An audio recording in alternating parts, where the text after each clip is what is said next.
Bonjour à toutes et à tous et bienvenue. Aujourd'hui, je voulais aborder un sujet très très problématique avec vous. Pourquoi? Enfin, vous allez comprendre bien évidemment mon point de vue, c'est que à l'heure où je vous parle actuellement, on parle évidemment de l'intelligence artificielle. Il y a l'IA qui est déployée à tous les étages de la société. Et le problème fondamental ou la remarque que je fais au quotidien, c'est que malgré cela, à l'ère de la technologie, à l'ère où l'information voyage très rapidement, malgré cela, les gens au quotidien, c'est comme si, alors c'est pas une offense, hein, mais les gens deviennent de plus en plus stupides. Et je pèse mes mots.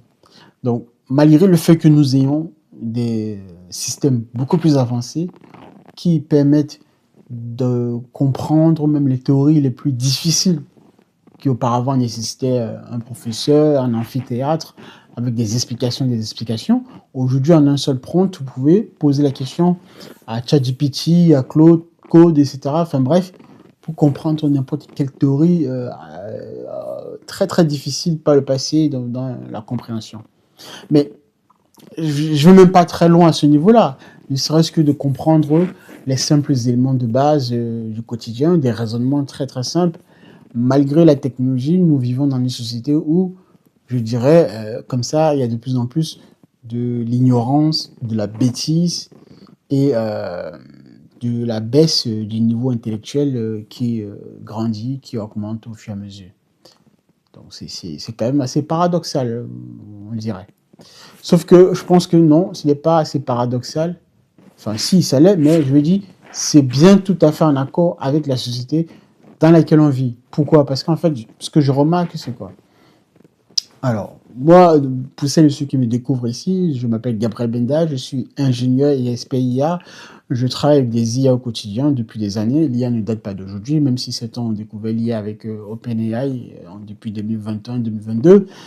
Et au quotidien, je suis comme ça en interaction avec des IA pour faire de la conception, du développement et du déploiement au niveau des infrastructures cloud, AWS, Amazon, enfin, GCP, Azure et tout le reste.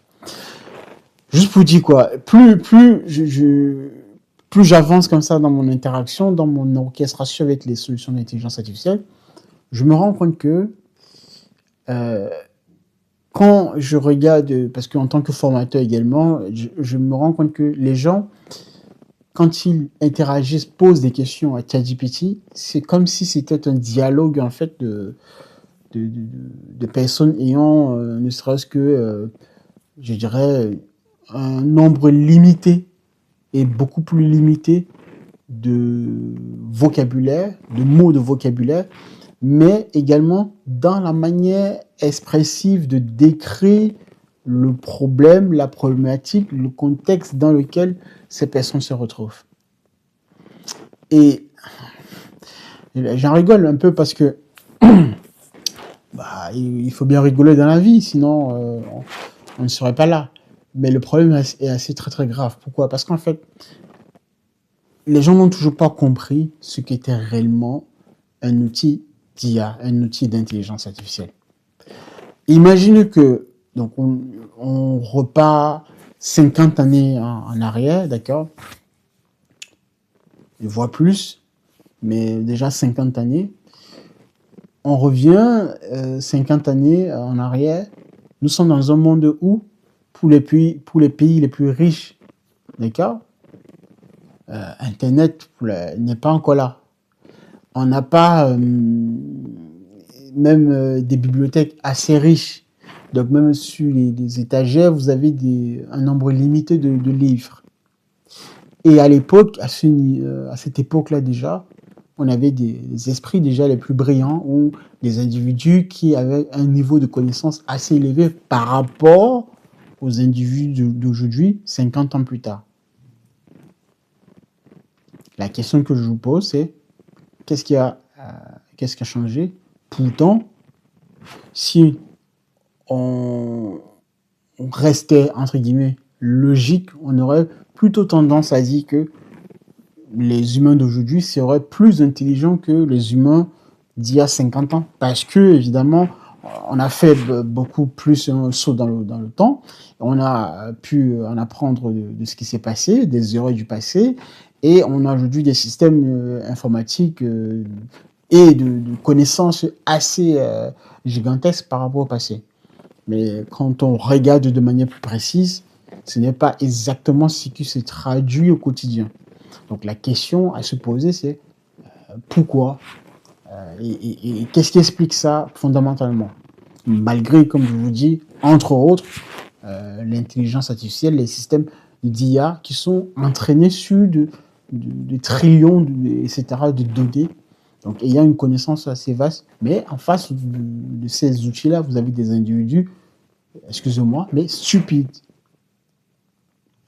Alors, ma théorie, elle est toute simple, et bien évidemment, c'est une explication très très simple, mais pas simpliste, mais simple à comprendre, tout simplement, parce que nous avons des personnes qui ne savent plus. Alors, je vais donner tout de suite l'argument. Il ne s'agit pas de la technologie. Le problème fondamental, c'est que les gens pensent que c'est la technologie qui est motrice de l'acquisition du savoir. Le fait qu'aujourd'hui vous ayez la cause fondamentale, qu'on se comprenne bien, je vais m'exprimer par la suite, ce n'est pas la technologie qui est motrice de votre savoir. La cause principale, fondamentale, qui est motrice de votre savoir, c'est d'abord vous-même. C'est d'abord votre moi, votre soi. D'accord? C'est d'abord ce moi-là qui décide de vouloir apprendre, de vouloir s'enquérir d'un certain nombre d'informations. Donc c'est d'abord l'humain qui est au centre de l'acquisition, de son évolution, de sa volonté d'aller étudier, d'aller percer comme ça un domaine bien précis en particulier pour comprendre les fondamentaux. Tant qu'on n'a pas compris ce prérequis, on ne peut pas comprendre tout ce qui va aller dans la suite. Pourquoi je le dis? Parce que une fois qu'on s'est mis en accord avec ça, on peut maintenant essayer d'aller trouver les outils qui feront que dans notre but, dans notre quête d'acquisition du savoir, ces outils-là vont être comme des catalyseurs, accélérer notre processus de connaissance. Et parmi ces outils-là, aujourd'hui, donc, là maintenant, on peut parler de technologie, on peut parler de l'IA aujourd'hui, comme étant un catalyseur pour en apprendre sur n'importe quel domaine en particulier. Mais ça, c'est à condition d'avoir au préalable d'avoir bien compris que c'était d'abord soi qui était moteur dans sa volonté d'en apprendre beaucoup plus. Mais si on n'a pas compris ça et que l'on prenne en compte maintenant le facteur technologie comme catalyseur, le risque maintenant, et c'est le cas pour cette société, c'est ce qui explique donc cette stupidité, c'est que, vous savez, l'IA, pour moi, c'est un outil neutre, tout comme la technologie est un outil neutre.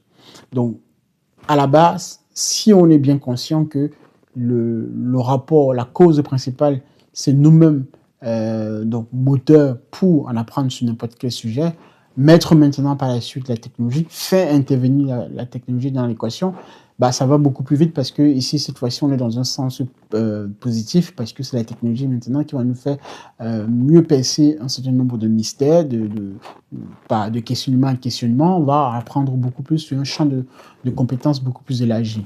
Maintenant, si on ne prend pas en compte ce facteur-là, d'accord, si on ne prend pas en compte la pleine conscience que le savoir vient d'abord par notre propre volonté, par nous-mêmes, et que l'on mette maintenant, et que l'on fasse maintenant intervenir la technologie va évidemment jouer son rôle comme catalyseur, d'accélérer, mais cette fois-ci d'accélérer une stupidité parce que n'ayant pas pris conscience que la volonté venait pas nous-mêmes d'en apprendre sur un sujet donné, on risque comme ça d'être entraîné dans une forme de stupidité parce que les questions que l'on va poser aux machines, que l'on va poser aux outils d'intelligence artificielle vont être des questions répétitives, les questions uniquement basées sur des pensées illimitantes, des questions qui vont être basées uniquement pour faire du buzz, par exemple, sur les réseaux sociaux, pour créer du contenu, donc voilà, pour créer du contenu uniquement, pour avoir plus de vues, mais au final, pour ne pas dire quelque chose ayant de l'information qui apporte de la vraie valeur ajoutée.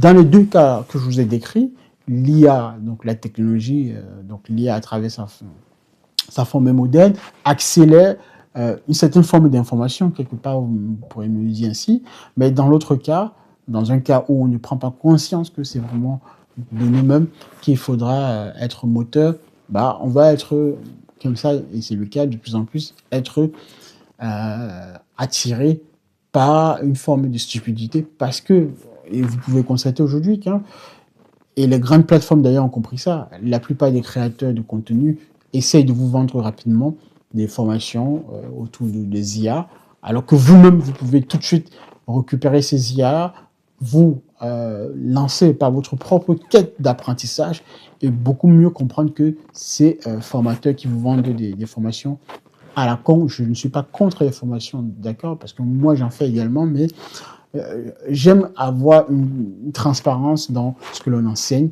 et surtout de dire réellement ce que l'on enseigne. Le problème avec la société d'aujourd'hui, c'est que les gens ne veulent plus faire d'efforts. Les gens veulent être assis sur les canapés et croient que l'information va être implémentée dans leur cerveau. Alors, on n'est peut-être pas encore là, puisque, bon, même si on va y arriver sans doute, mais même si on vous met des puces comme ça dans la tête, bah, demain, il faudra toujours faire un minimum de pensée pour que ces puces-là puissent avoir un minimum d'autonomie, etc. Donc, même croire à ce niveau-là, ça reste faux pour celles et ceux qui pensent que le travail, tout doit être mâché pour que ces personnes-là puissent avancer. Donc, ayez conscience de cela. Au quotidien, quand par exemple vous travaillez avec des IA, n'attendez pas à ce que l'IA fasse tout le travail à votre place. C'est vous qui devez poser le cadre, poser le problème et avoir une idée à peu près. D'autant plus, ce sera mieux de là où vous voudrez y aller. Et l'IA, de par son entraînement, ira chercher les bonnes informations. Je précise bien, je pèse les mots, les bonnes informations pour vous conduire à la résolution du problème. Le souci, c'est qu'on se trouve en face d'une société, d'autant plus une société qui ne parle pas vraiment assez suffisamment sur les réseaux sociaux parce qu'il faut, déjà, quand on écrit en 140 caractères sur TikTok ou sur X, etc., ça n'aide pas trop parce que quand il faut décrire, par exemple, un problème qui, pour l'instant, n'a pas encore de résolution, et on s'attend à ce que l'outil des IA qui sont en face attendent à ce que vous soyez bien précis dans votre description pour vous amener quand même à un niveau beaucoup plus élevé. Vous êtes en face de quelqu'un, s'il fallait personnifier un outil d'IA d'aujourd'hui, un LLM classique aujourd'hui, vous êtes en face de quelqu'un qui a appris énormément sur quasiment toutes les disciplines, en sciences mathématiques, en sciences sociales, bref, dans toutes les disciplines, en médecine, en biologie et tout le reste. Donc, décrire réellement son problème nécessite déjà que vous ayez en amont pu faire un travail préalable, d'accord, qui par la suite sera enrichi par les IA et par votre compréhension aussi des enjeux pour faire des corrélations assez logiques en fait. Ça, tout ce dont je viens de vous décrire là, c'est tout ce dont on ne vous dit pas dans la manière d'utiliser les solutions d'intelligence aujourd'hui. Parce que, une fois de plus, les gens veulent quoi? Les gens veulent la voie facile. Les gens veulent en fait uniquement, rapidement, gagner de l'argent. Croire que on va créer un outil d'IA tout de suite et gagner de l'argent parce que, évidemment, c'est la plupart du temps, vous êtes attiré par le gain tout de suite en entrée. Mais vous ne voyez pas d'abord, en premier lieu, la méthodologie d'acquisition du savoir, de comment est-ce que je pose le problème, de ma curiosité d'en apprendre sur le problème. Tous ces éléments-là, tous ces facteurs-là jouent énormément. Et si vous voulez même entrer dans cet élan de gagner énormément de l'argent, dont je suis d'accord, bien sûr, il n'y a pas, On est tous là quelque part pour aussi avoir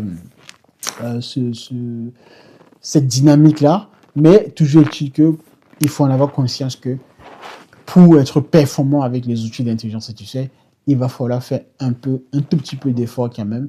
Et dans ce un tout petit peu d'effort, c'est exactement de la manière dont je suis en train de vous décrire de comment est-ce qu'il faudrait travailler avec un outil de solution d'intelligence artificielle. Beaucoup pensent que quand par exemple on vous dit que Claude Code développe en une semaine ce que l'on faisait au bout de 3 mois, bah, toujours est-il qu'il va falloir définir c'est quoi le problème, qu'est-ce que le problème, comment je le définis, c'est quoi le contexte, dans quel marché je me trouve. L'IA ne pensera pas à votre place. Et beaucoup ne veulent pas penser à ce moment-là et croient que en prenant un outil tel que Claude Code, bien sûr que vous allez développer quelque chose. Vous allez développer quelque chose, un artefact au bout même d'une semaine, ce qui se faisait au bout de 3 mois, etc. Mais pour autant, est-ce que ça fera sens? Est-ce que le marché le validera? Donc, une fois de plus, on reviendra à de la répétition, mais plutôt vous aurez fait le travail en amont de compréhension profonde et plutôt ce sera bien évidemment plus facile pour vous d'avancer plus rapidement et d'acquérir énormément de savoir. Je vais m'arrêter là. Abonnez-vous et likez, partagez massivement ce point de vue. Mais c'était véritablement ce dont je voulais insister aujourd'hui dans cette vidéo, c'est que malgré, donc je termine avec ça, que nous ayons des solutions d'intelligence artificielle beaucoup plus performantes, bah, quelque part on constate qu'il y a un niveau de connaissance très très bas. Le niveau ne fait que baisser et, je dirais, ça se constate, on le voit très bien. Depuis que les outils ChatGPT, Claude, etc. sont sortis, on voit bien que le pouvoir se concentre uniquement au niveau de quelques startups américaines pour la plupart et chinoises, le 1%, et bah, tout le reste essaie comme ça de tirer son épingle du jeu, mais sans pour autant égaler ce niveau-là. Pourquoi? Posez-vous la question, parce que ces entreprises-là, aujourd'hui, je vous demande de mettre sur pied Claude Code, ou bien de comprendre comment Claude Code fonctionne. Derrière, il va falloir faire appel à des notions mathématiques, de non-déterminisme, à la théorie des graphes, etc., etc. Donc, pour vous dire quoi? Pour vous dire que les gens qui vous vendent des informations comme ça, tout de suite, tout azimut dans les vidéos, quelque part, vous vendent un tout petit peu du rêve. Mais si vous voulez vraiment apprendre avec l'intelligence artificielle, il va falloir pratiquer l'art du questionnement, partir de vous-même pour aller essayer de comprendre quelque chose en profondeur. Et c'est par votre curiosité que vous allez être amené à poser les questions essentielles qui comptent réellement à la résolution du problème. Et ce faisant, vous allez comme ça en apprendre beaucoup plus et peut-être plus tard créer votre propre outil, votre propre système en utilisant ces outils d'intelligence artificielle. Merci les amis, on se retrouve la prochaine, je vous dis au revoir.